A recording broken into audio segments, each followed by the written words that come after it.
Hello students, कैसे हैं आप सभी। आज हम 7th क्लास की जो हम बुक पढ़ रहे थे इसका सेकंड चैप्टर पढ़ेंगे आज। तो हम स्टार्ट करते हैं। पृथ्वी का आंतरिक भाग, इंटरनल स्ट्रक्चर ऑफ अर्थ। हमारी पृथ्वी प्याज की भांति होती है जिसके ऊपर एक के ऊपर एक लेयर बनी होती है। जैसे प्याज होती है, प्याज में बहुत सारी लेयर्स होती हैं, तो उसी प्रकार ही लेयर होती है पृथ्वी में। और पृथ्वी की परतों को या लेयर्स को 3 पार्ट में डिवाइड किया जाता है: भूपरपट्टी, मेंटल और क्रस्ट।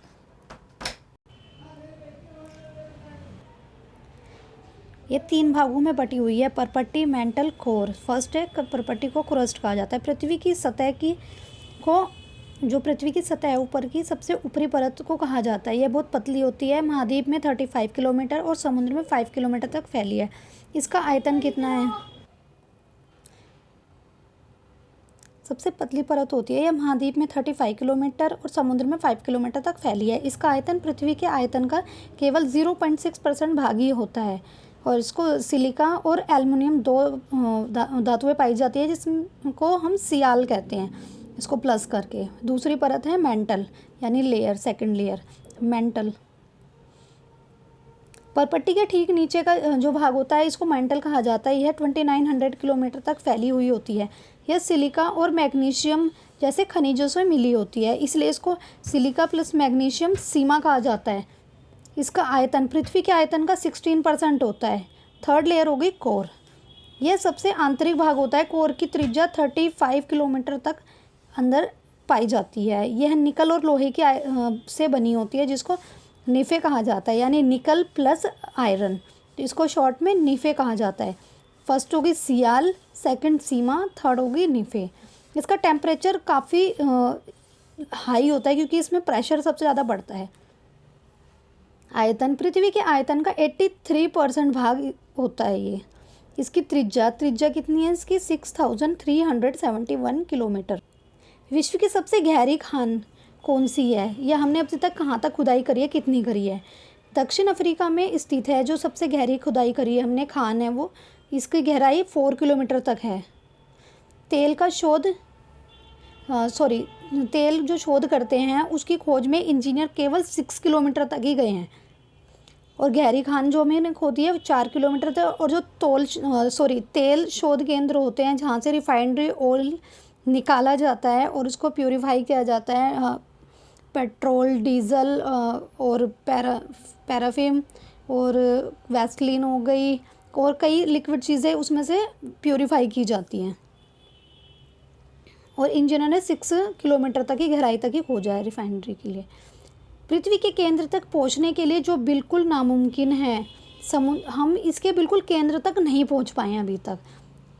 समुद्र की सतह पर 6000 किलोमीटर गहराई तक खोदना होगा, तब हम 6000 तक हमें खोदना होगा किलोमीटर तक, तभी हम बिल्कुल उसके लास्ट पॉइंट तक जा। ये देखिए, ये हमारा परपट्टी है, ये मेंटल है, ये हमारा कोर है। ये कोर है ना, यहाँ तक अगर हम यहाँ तक खुदाई करेंगे 6000 किलोमीटर तक तो ही हम अंदर की लेयर तक पहुँच पाएंगे। तो फर्स्ट टॉपिक पढ़ा है इंटरनल स्ट्रक्चर, और हमने लास्ट क्लास में अर्थक्वेक भी पढ़ लिया था, वोल्केनो भी पढ़ लिया था। इसका थर्ड टॉपिक है शेल एंड खनिज, रॉक एंड मिनरल्स। पृथ्वी की परपट्टी अनेक प्रकार की शैलों से बनी होती है। पृथ्वी की परपट्टी बनाने वाले जो खनिज पदार्थों के किसी भी प्राकृतिक पिंड को या कोई भी प्राकृतिक जो परपट्टी के ऊपर जो लेयर होती है प्राकृतिक रूप से है, जैसे पहाड़ पर्वत की जो ऊपर की लेयर है उसको शैल कहा जाता है।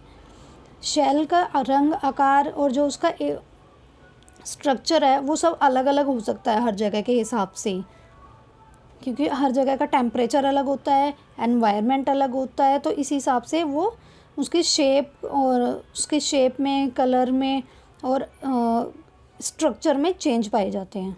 यह 3 प्रकार की लेयर होती है: आग्नेय चट्टान, अवसादी चट्टान, कायांतरिक चट्टान। तो हम फर्स्ट पढ़ेंगे आग्नेय चट्टान यानी इग्नियस रॉक।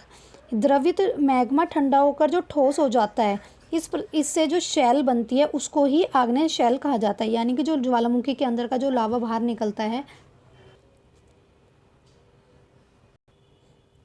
द्रवित ठंडा होकर जो ठोस हो जाता है, इससे जो शैल बनती है उसको आग्नेय शैल कहते हैं। 2 प्रकार की होती है, अंतर्भेदीय और वही भेदीय शेल। अंतर्भेदीय आग्नेय चट्टान वह शेल होती है जो द्रवित मैग्मा कभी कभी भूपर पट्टी के अंदर गहराई में ठीक ठंडा हो जाता है। यानी कि जो ज्वालामुखी के अंदर जो लिक्विड फॉर्म में मैग्मा होता है वो अंदर ही अगर ठोस हो जाएगा ठंडा होकर, उसको अंतर्भेदीय आग्नेय शेल कहा जाता है। धीरे धीरे ठंडा होने के कारण ये बड़े बड़े दानों में या रूप में या पत्थर की शेप में हो जाते हैं और अलग अलग रूप शेप धारण कर लेते हैं। आग्नेय शेल ग्रेनाइट जो शेल होती है ये इसी का ही रूप होती है। जो मसालों को जो पीसने के लिए जो हम घर्षण के लिए जो पत्थर का यूज़ किया जाता है उसको ग्रेनाइट पत्थर कहा जाता है।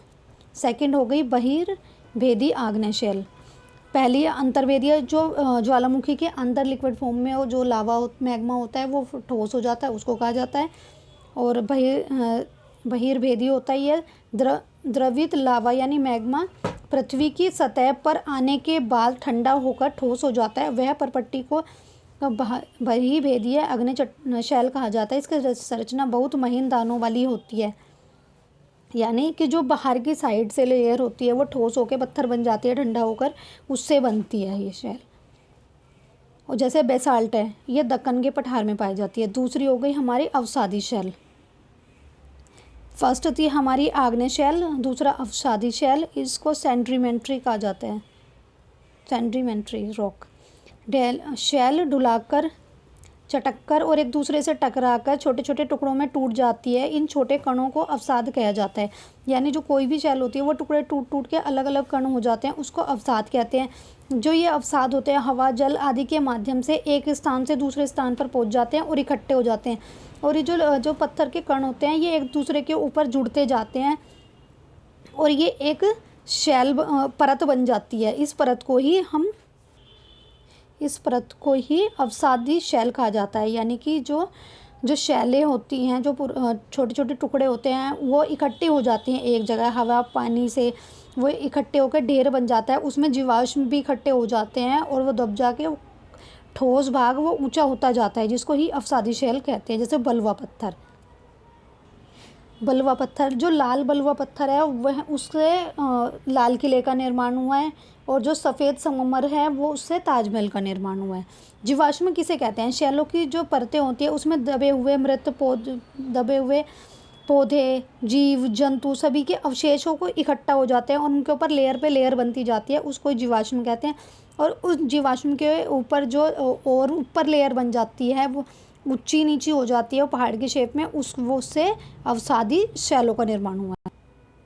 अवसादी और आग्नेय शैल उच्च ताप और दाब के कारण कायांतरिक शैलों में परिवर्तित हो जाते हैं। जो आग्नेय शैल होती अवसादी शैल, आग्नेय शैल वो होती जो लिक्विड जो मैग्मा लावा था वो ठंडा होकर वो ठोस बन जाते हैं, वो आग्नेय शैल हो गई। जो अवसादी शैल वे शैल होती है जो टूट फूट करके वो एक के ऊपर एक लेयर बन जाती है, उसके अंदर जीवाश्म दबते चले जाते हैं और वो काफ़ी ऊंचे पहाड़ टाइप के हो जाते हैं पहाड़ पर्वत में, तो ये अवसादी शैलें बन जाती हैं। और इन दोनों के ताप और दबाव के कारण जो एक तीसरी शैल बनती है ये कायांतरिक शैल कहला जाती है। चिकनी मिट्टी किस शैल से बनती, और चिकनी मिट्टी जो पत्थर है उससे क्या बनता है? स्लेट बनता है। और चूने पत्थर से क्या बनता है? संगमरमर पत्थर जो कन्वर्ट हो जाता है। आग्नेय, इग्नियस ये लैटिन शब्द है और इसका अर्थ होता है अग्नि। अवसादी सेंडिमेंट्री ये लैटिन शब्द होता है और इसका अर्थ होता है स्थिर।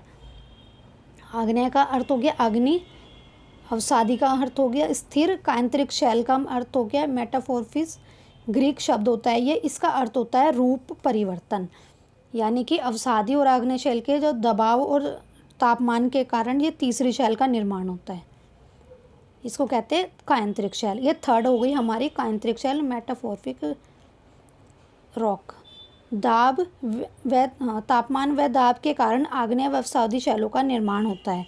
अत्यधिक ताप व दाब के कारण कायांतरिक शैल पुनः पिघलकर द्रवित मैग्मा बन जाती है। पहले तो ये टेम्परेचर और दाब प्रेशर के कारण कायांतरिक शैल होती है, लेकिन कायांतरिक शैल का निर्माण होता है, लेकिन ये फिर दोबारा अगर लिक्विड फॉर्म में बन जाएगी तो ये दोबारा ही ठंडी होकर फिर आग्नेय शैल बन जाएगी। आग्नेय शैल के ये चट्टानें टूट जाएंगी, उसके बाद इसमें अवसाद इकट्ठे हो जाएंगे अवसाद इकट्ठे होने के बाद ये बहुत ऊंची लेयर बन जाएगी, जिसके कारण ये अवसादी चट्टानें बन जाएंगी। अवसादी चट्टानों के बाद प्रेशर और टेम्परेचर के कारण ये काइंत्रिक शैल बन जाती है। शैल चक्र, आग्नेय शैलों से सभी प्रकार की शैलें, जो आग्नेय शैल और अवसादी शैल का निर्माण होता है, किंतु भूगर्भीय हलचलों के कारण अवसादी या काइंत्रिक शैलें मैग्मा के रूप में परिवर्तित होकर आग्नेय शैल का निर्माण करती है। यह निरंतर चलता रहता है प्रोसीजर। ये देखिए, ये ज्वालामुखी है, ज्वालामुखी में से लावा निकला, ये ठंडा हो गया, फिर ये आग्नेय शैल बन गई, आग्नेय शैल से ये अवसादी शैल बन गई, अवसाद इकट्ठे हो गए, अवसादी शैल बन गई, ये काइंत्रिक शैल बन गई। फिर उसके बाद ये दाब बनता है, फिर ये मैग्मा के फॉर्म में आ जाता है, फिर ये बाहर निकल कर ठंडा हो जाता है, फिर ये शैल को निर्माण होता है। तो ये ऐसे ही चक्र चलता रहता है, इसी को ही शैल चक्र कहा जाता है। तो आज हमने पढ़ा पृथ्वी की आंतरिक संरचना और शैल और खनिजों का निर्माण कैसे होता है। तो आपको मेरी वीडियो अच्छी लगी उसको लाइक करें, शेयर करें, सब्सक्राइब करें। Thank you.